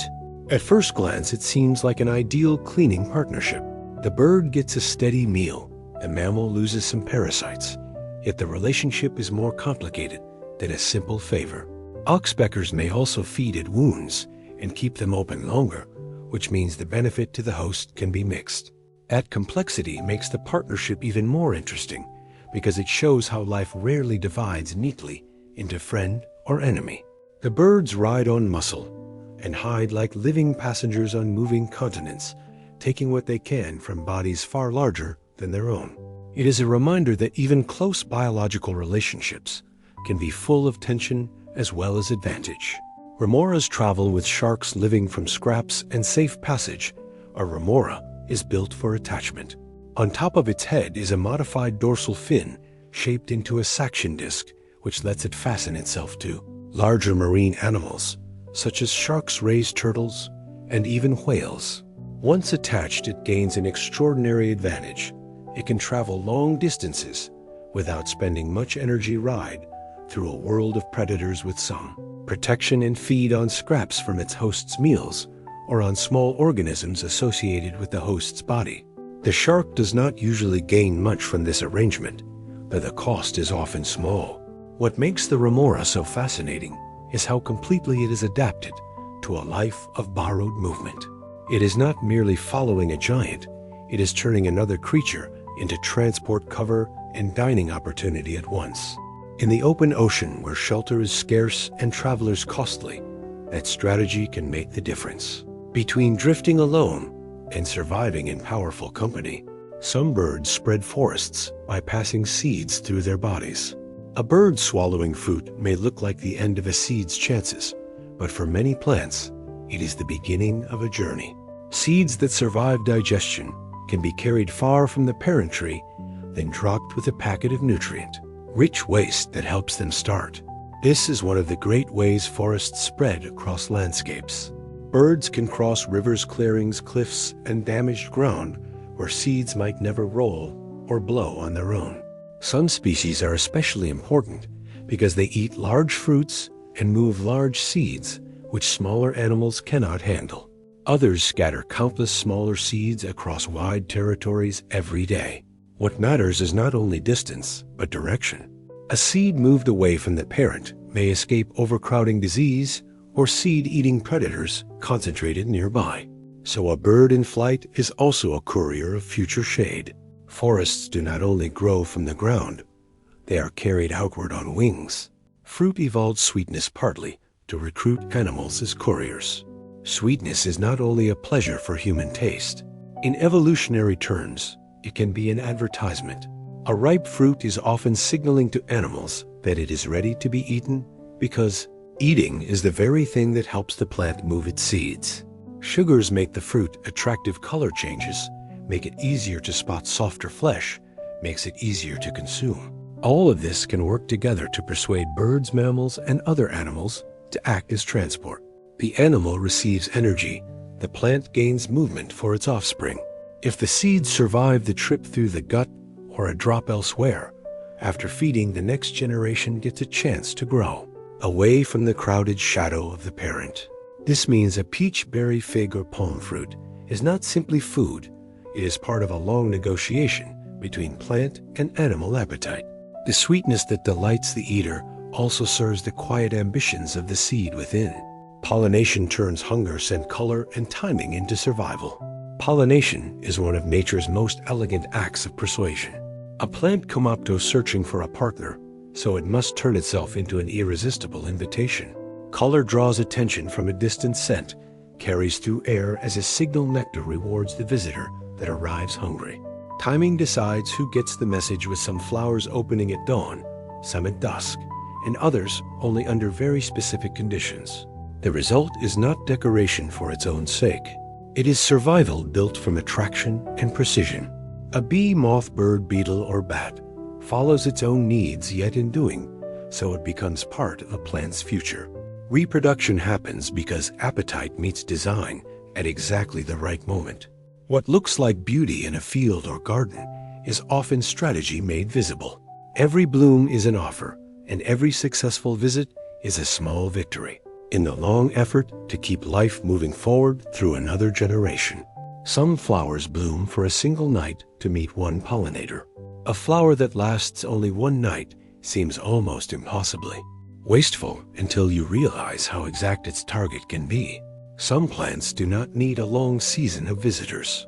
They need one particular partner to arrive at one particular time.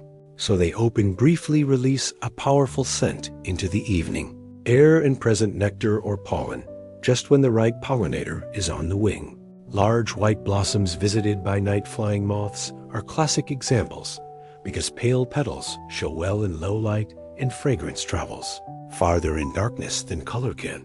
In other cases, bats arrive after sunset to feed and carry pollen onward the flowers. Short life is not fragility, it is precision. Energy is spent during the narrow window when success is most likely. Then the bloom fades. The whole event can pass while most people sleep. A hidden performance of timing and partnership, unfolding between dusk and dawn. Bats help create tequila forests and deserts full of fruit. Bats do far more than horned old stories and dark skies. In many ecosystems, they are pollinators and seed dispersers on a grand scale. Nectar-feeding bats visit night-blooming flowers and carry pollen between them, helping plants reproduce across deserts and tropical landscapes. Some agaves depend heavily on bats, which means these flying mammals help sustain the plants connected to tequila production. Other bats eat fruit and travel long distances before dropping or defecating the seeds, spreading the beginnings of future trees across clearings and damaged ground. In parts of the world where forests have been disturbed, bats can be among the first agents of recovery, carrying seeds into open areas where few larger animals may roam. Their work happens mostly after sunset, which makes it easy to miss, yet whole plant communities depend on those hidden flights. A bat moving through the dark can be carrying tomorrow's flower. Armed communities depend on those hidden flights. A bat moving through the dark can be carrying tomorrow's flowers, fruit and forest canopy with it. Hummingbirds fuel pollination by burning energy at astonishing speed. A hummingbird lives on the edge of energetic impossibility. Its wings beat so fast that it can hover in place, dart backward, rise vertically, and move from flower to flower with extraordinary precision. That kind of flight costs a tremendous amount of energy, which is why these birds must feed often on nectar-rich blossoms. As they do, pollen brushes onto their heads or bills and travels with them to the next flower. Plants adapted to hummingbird pollination often produce bright tubular blooms packed with sugar, offering fuel to a visitor that can burn through it with astonishing speed. The relationship is built on motion. The bird's appetite drives constant travel. The plant structure guides where the bird feeds. This creates a lively exchange between flight and reproduction, where survival is measured in heartbeats and quick returns to the next bloom. A hummingbird is not only feeding itself, it is stitching plant futures together at dazzling speed. Elephants can create waterholes that keep others alive in dry landscapes. Water can mean the difference between survival and collapse, and elephants sometimes become the animals that help uncover it. Using strength, memory, and persistence, they can dig into riverbeds or dry ground where moisture still lingers below the surface. What begins as a search for their own relief can create access for many other creatures afterward. Smaller mammals, birds, and insects may drink from the hole once it is opened. In this way, the largest land animals can act as accidental providers in times of scarcity. Elephants also shape paths to water that other species follow, and their knowledge of seasonal movement can lead whole communities toward the places where life still has a chance. This makes them more than impressive herbivores wandering the landscape. They are ecosystem engineers with memories written into migration and behavior. When they find hidden water, entire neighborhoods of life may gather around what their bodies make possible. Beavers build wetlands that become nurseries for entire ecosystems. A beaver cutting branches beside a stream may seem like a simple woodland scene, but the consequences can spread across an entire valley. By building dams, beavers slow flowing water and create ponds and wetlands where there may once have been only a narrow channel. These new habitats transform the land sediment, settles aquatic plants, expand insects multiply. Fish, amphibians, waterfowl, and mammals find food, shelter, or breeding space in the changed environment. The wetland also stores water more effectively, which can reduce the harshness of drought and alter how the surrounding landscape responds to changing seasons.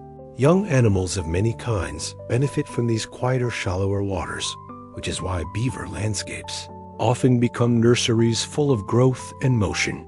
The beaver is working for its own shelter and safety, yet its engineering creates opportunity far beyond its lodge. A single family can turn a creek into a living workshop for many species. Sea otters protect kelp forests by eating hungry urchins. Kelp forests need more than sunlight and cold water. They also need protection from overgrazing, and sea otters are among the animals that can provide it. Sea urchins feed on kelp and can strip entire areas when their numbers grow unchecked. In places where otters are abundant, they prey on urchins and help keep that pressure under control. The result is larger, healthier stands of kelp that can support fish, invertebrates, and many other forms of marine life. Where otters disappear, urchin populations may explode, turning lush underwater forests into sparse barrens with far less shelter and productivity. This is a beautiful example of how one predator can support a habitat by choosing the right prey. The otter never touches the kelp, as a gardener would, yet by eating wood would otherwise destroy it. The otter helps hold an entire underwater forest in place. Sometimes the protector of a landscape is also one of its hungriest residents. Sharks help balance oceans by removing the weak and sick. A shark is often imagined as pure threat, but in ecological terms, it can also be a regulator of health and balance. By preying on vulnerable animals, including the weak, injured, old, or sick sharks, may help prevent some prey populations from becoming dominated by individuals less likely to survive and reproduce well. Their presence also influences behavior. Fish, seals, and other marine animals may avoid certain places or feed more cautiously when sharks are near bad changes. Grazing patterns, movement, and pressure across the ecosystem remove large predators, and the effects can spread in surprising ways through food webs and habitats. This does not mean every shark is constantly improving the ocean like a careful manager, but it does mean their role is larger than fear suggests. They shape who feeds, who moves, and who survives.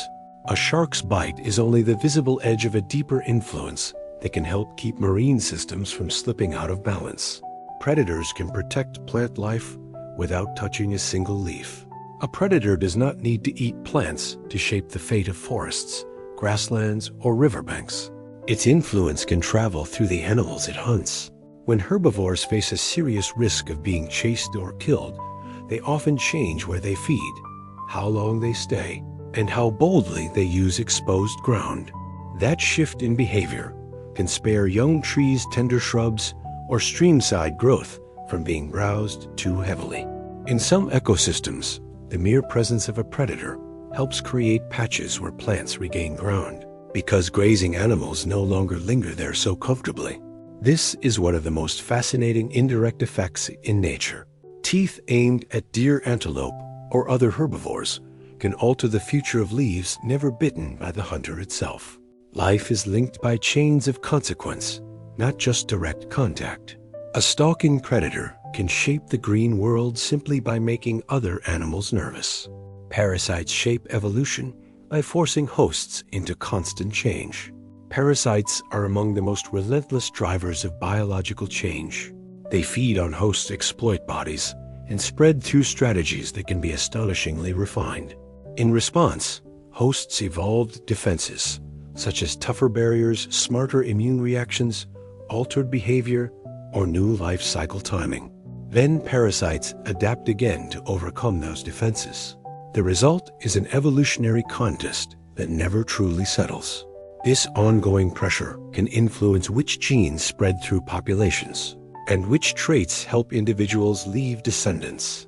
It may even help explain why so much life invests in genetic mixing, because variation can make it harder for parasites to exploit every host in the same way. What makes this so remarkable is that tiny organisms can help shape the destiny of much larger ones across immense stretches of time. A parasite is not just a burden on one animal or plant. It is a force that keeps pushing life to innovate, resist, and change in the struggle to stay one step ahead. Immunity itself is part of life's endless evolutionary arms race. An immune system is not a static shield that arrived finished and perfect. It is a living record of conflict shaped over immense time. Every virus, bacteria, fungus, and parasite that tries to exploit a body creates pressure for new defenses. In turn, those threats evolve ways to hide, invade, or mislead. The result is an arms race unfolding inside every generation. Cells learn to detect intruders' molecules, mark danger, and memory helps the body respond faster the next time. Yet no victory is permanent. Pathogens change quickly, and hosts must keep adapting or fall behind. This is why immunity is both powerful and costly. It must be responsive, without attacking too much, vigilant, without becoming destructive to its own tissues.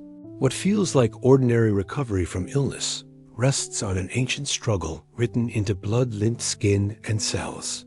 Every healthy body carries within it a battlefield shaped by countless past encounters.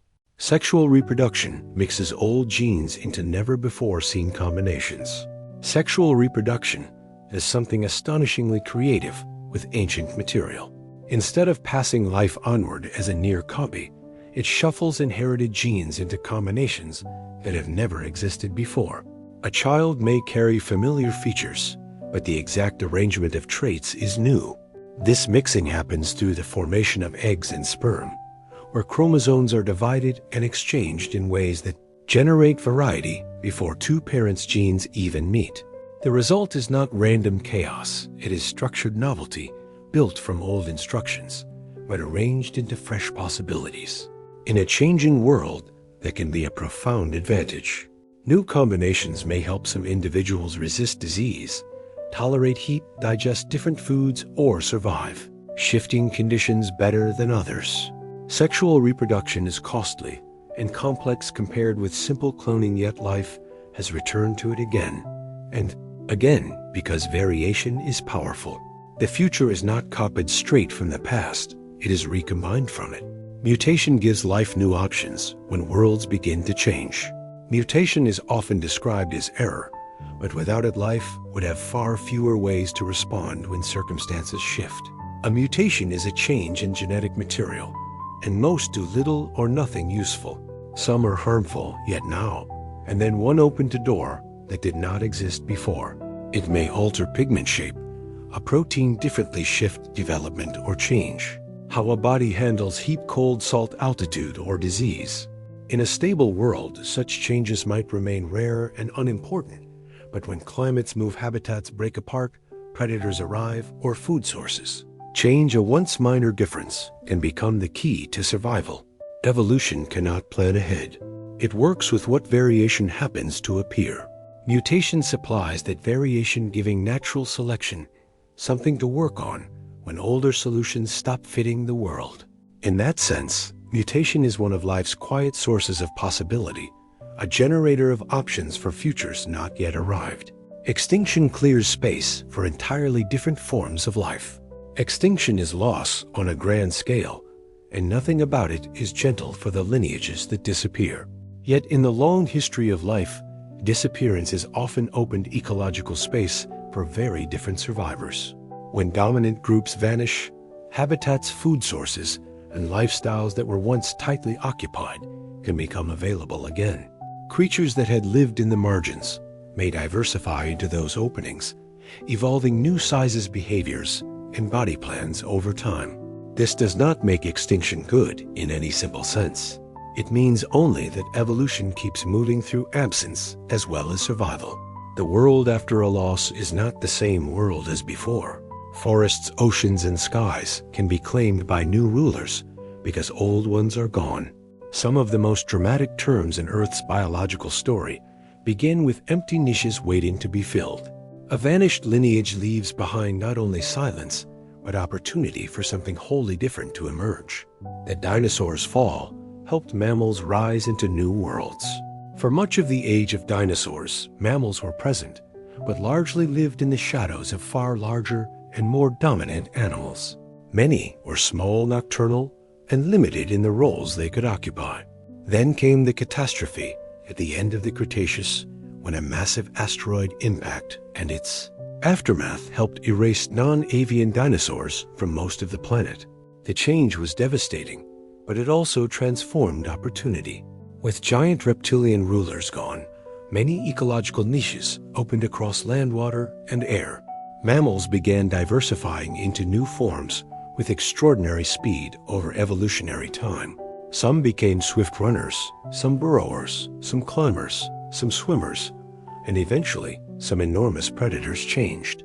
Plant eaters changed brains, senses, and body plans, explored new directions.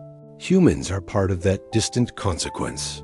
Our own story depends on the disaster that ended another empire of life and left room for small survivors to expand into a very different world. Mass extinctions can reset the entire direction of evolution. Most extinction happens in an uneven, ongoing way, but a mass extinction is different.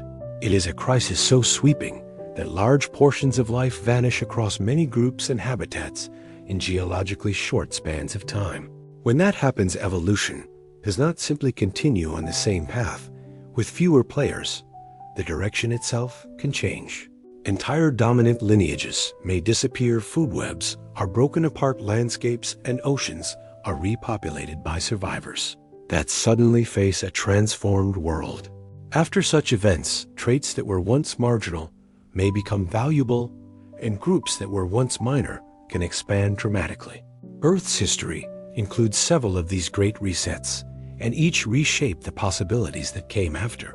The biological future on the other side was not pre-written. It emerged from survival chance and the opportunities left in the aftermath. A mass extinction is not merely an ending, it is a turning point where the whole trajectory of life can bend. Birds are living. Dinosaurs still carrying ancient survival stories.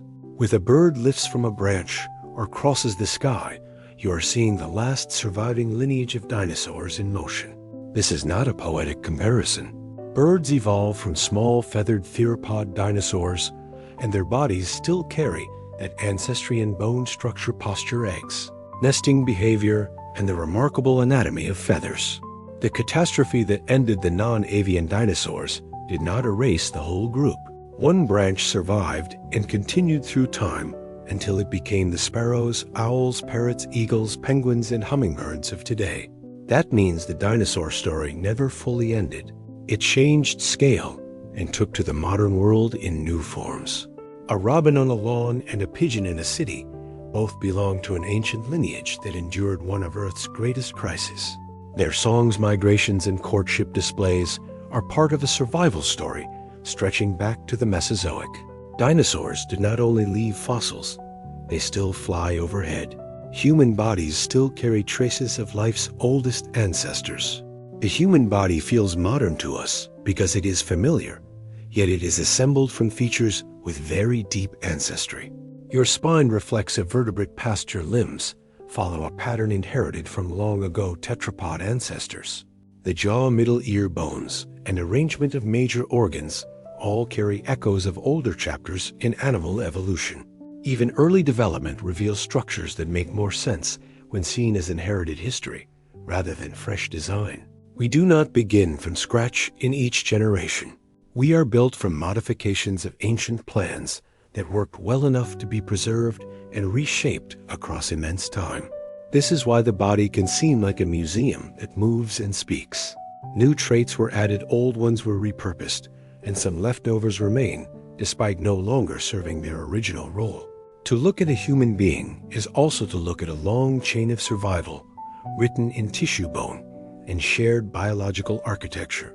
Every embryo briefly occurs deeper chapters of evolutionary history. Early development is not a replay of evolution in any strict or simple sense, yet embryos can still reveal striking traces of shared ancestry. As a vertebrate embryo grows, it passes through stages where certain features resembled patterns seen across other members of the group. These similarities reflect old developmental programs that evolution has modified rather than discarded. Structures appear, shift, merge, or disappear as the body takes shape. In human embryos, for example, there are early features that connect us to broader vertebrate heritage, even though they do not remain in the same form. What makes this so fascinating is that development preserves history and motion. The body is assembled using inherited instructions layered and altered over vast time. Watching that process is like seeing deep ancestry flicker briefly through the making of something new. An embryo is not a museum exhibit, but drawing development. It does reveal that the present body is built on very old biological foundations. Breast milk passes immunity from one life into another. Breast milk is not only food, it is also a transfer of protection. Along with fats, sugars, water, and proteins needed for growth, it carries antibodies and other immune factors that help guard an infant during a vulnerable stage of life. A newborn enters the world with defenses still developing, and this milk can help shield delicate tissues, especially along the gut, and other surfaces where microbes first meet the body in large numbers. The transfer is intimate and practical at once. One immune system extends some of its knowledge and protection into another body that is only beginning to build its own long memory of the world. The composition of milk is dynamic, too changing over time to match the needs of the growing infant. What seems like a simple act of feeding is therefore also an act of biological tutoring and defense. Survival passes forward, not only through genes, but through direct protective care after birth. The placenta is a temporary organ grown for one journey before birth, one of the most remarkable. Organs in nature exists only for a brief and vital purpose. The placenta forms during pregnancy as a living bridge between parent and developing baby. Through it, oxygen and nutrients pass inward while waste moves away. It also produces hormones that help sustain pregnancy and regulate profound changes in the body carrying it. What makes it especially astonishing is that it is temporary and organ. This complex is built for a single journey used intensely for months and released once its work is done. It is not part of the body in the ordinary lasting sense, yet without it mammalian. Life as we know, it could not unfold within that brief span. It manages exchange protection signaling and support with extraordinary precision. The circle of life includes structures that exist only to carry one new life safely from hidden dependence toward the threshold of the world. Menopause may help families survive by protecting grandmother's knowledge and care. Human life includes an unusual pattern among mammals. Women can live the decades after reproduction ends, and that long later life may have helped families and communities survive. One idea, often called the grandmother hypothesis, suggests that older women increase the success of younger generations through care, food knowledge, social support, and experience in demanding environments. That help could matter enormously. A grandmother may know where resources can still be found in a lean season. She may help protect, teach, and provision children while mothers recover travel or care for infants. Her contribution is not measured in births alone, but in survival passed through memory and attention. This makes the end of fertility far more than a closing door. It may be part of a deeper human strategy in which knowledge itself becomes a form of inheritance in the circle of life. Later years can nourish the future not through reproduction, but through presence, wisdom, and care. Grief itself may have evolutionary roots in social survival. Grief feels deeply personal, yet it may also reflect something ancient about how social life evolved. In species that depend on bonds, the loss of a parent-made offspring or close companion can disrupt protection, learning, cooperation, and survival itself. Emotional pain may be one way. Evolution marks those bonds as vitally important. When connection matters, separation matters. Two elephants linger near bones. Some primates show distress after lost. Dolphins and certain birds have displayed behaviors that suggest social attachment does not vanish without consequence. In humans, grief can be overwhelming because our relationships are woven into identity, memory, and daily life. The ache may be part of the cost of being a species that survives through long dependence and rich social ties. This does not reduce grief to biology. If anything, it deepens it. Sorrow may exist because attachment mattered so much that evolution built pain around its breaking to reflect the true weight of the bond. Aging may exist because bodies invest more in offspring than repair. A body has limited energy, and evolution is often less concerned with indefinite maintenance than with successful reproduction. One influential idea in biology is that aging emerges partly because organisms invest resources in growth survival long enough to reproduce and the raising of young rather than in perfect lifelong repair. Damage accumulates. Cellular systems remain impressive, but they are not flawless over time, where mutation stress and declining maintenance begin to show. From evolution's perspective, a body that survives well through its reproductive years, they already have done enough to pass on its genes, even if it later deteriorates back and feel harsh. But it reveals something profound about life's priorities. Organisms are not built primarily for immortality. They are built to continue the lineage. Aging, then, may be one consequence of an ancient trade. The future is purchased by investment in offspring and by accepting that repair will never be endless, complete, or free. Some animals die after reproduction because survival has already been spent.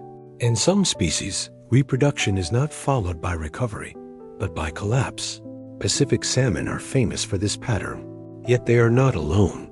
Certain insects, octopuses, and other animals pour so much energy into mating, migration, egg production, or parental effort, but little remains for continued life. The body has in a real sense been spent. Hormones may shift, feeding may stop, tissues may deteriorate rapidly.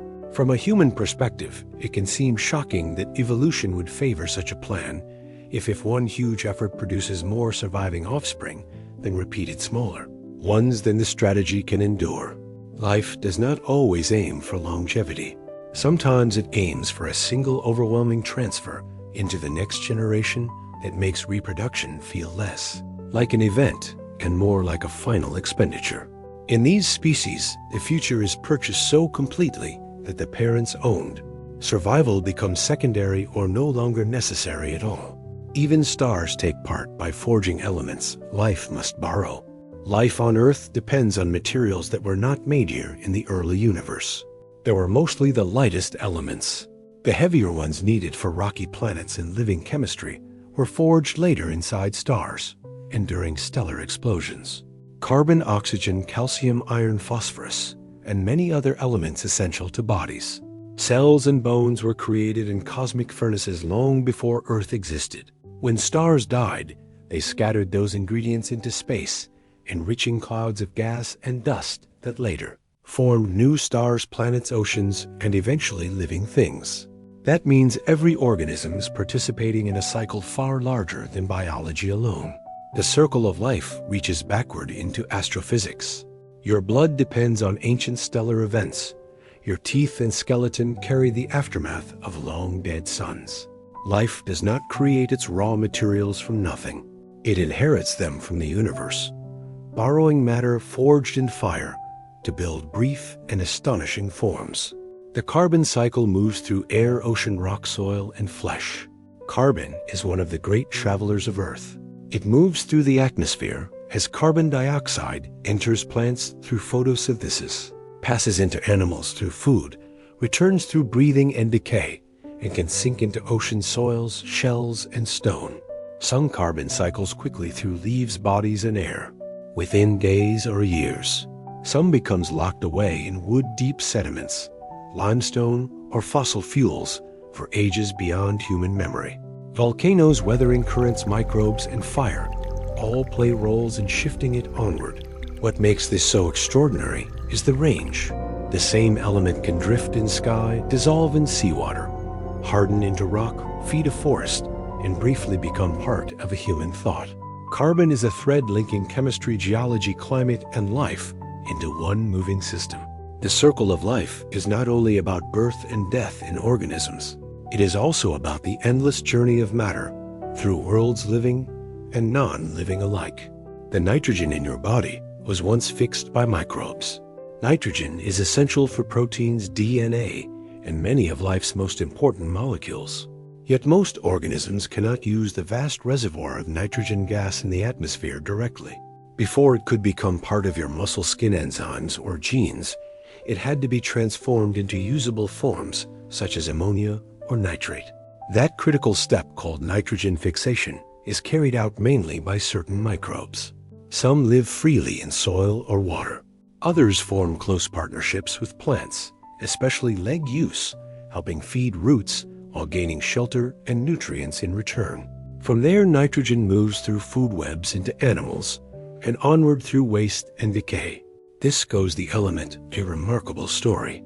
Part of your body began in air that was chemically unreachable to you until microscopic life made it available. The circle of life depends on these hidden chemists. Without them, much of the nitrogen around us would remain untouchable, and living bodies could never be built as they are. Life on Earth is a planetary loop powered by sunlight. Seen from far enough away, life on Earth can be understood as a vast planetary process, given mainly by incoming sunlight. Plants, algae, and photosynthetic microbes capture that energy and store it in chemical form. Animals eat plants or eat one another. Microbes decompose what dies. Nutrients cycle back through soil, water, and air. Energy flows through the system, while matter is endlessly rearranged. Sunlight powers growth, movement, repair, and reproduction, then escapes again as heat after doing its work. This means life is neither static nor isolated. It is a planetary loop in constant motion, linking atmosphere, oceans, continents, and the thin living skin wrapped around them. Every forest, reef, grassland, and body participates in that larger circulation.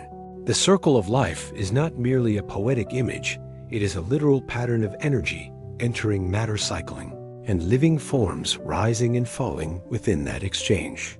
The planet stays alive because the loop keeps turning. The circle of life is really countless circles nested together. By the time you step back and look at the whole picture, there is no single circle of life. There are circles within circles, each operating at a tone scale and speed. Cells recycle molecules, bodies pass energy through food webs, forests regrow from decay, oceans circulate nutrients across vast distances, species evolve, flourish, and disappear, elements move between stars, planets, rock, air, water, and flesh. Some cycles last seconds, some last seasons, some stretch across millions of years. All of them overlap, influence one another, and create the living world we know. That is what makes the idea so beautiful. The circle of life is not one tidy ring that begins and ends in a simple place. It is a nesting of patterns, each feeding the next, from the smallest microbe to the largest planetary system. To live is to enter those loops for a while, borrow from them, add to them, and then pass onward into the next turning. As we come to the end of our journey through the circle of life, we have wandered through a world where nothing truly stands alone. We have followed ancient atoms through breath and bone. We have watched seeds sleep through long silence, then wake. We have seen forests rise from decay, reefs built from countless tiny lives, and oceans sustained by creatures too small to see. We have followed salmon and land turtles toward the surf fundy, through fallen wood and starlight itself, into the living substance of Earth. And perhaps the most beautiful part of all is this life is never only about beginnings and never only about endings. It is about passing onward. A leaf becomes soil, soil becomes root, root becomes flower, fruit, feather, fur, flesh, and breath. Rivers carry it, winds scatter it, fire changes it, time folds it back into the waiting world again. So now let that thought grow softer in your mind. You do not need to hold every detail. You can let the images drift. Dark forests breathing after rain, coral cities beneath slow water, moonlit beaches. Quiet ponds changing by degrees, great living networks below your feet and above your head. Always moving, always returning. Thank you for spending this time here with me on the Sleepy Science channel. If you enjoyed this sleepy journey, I would love for you to like, subscribe, or leave a comment below. And if you are somehow still awake, there will be another video waiting for you on screen in just a moment. But for now, let your thoughts loosen. Let your breathing slow. Let the day fade gently into the distance as the living world keeps turning without hurry around you.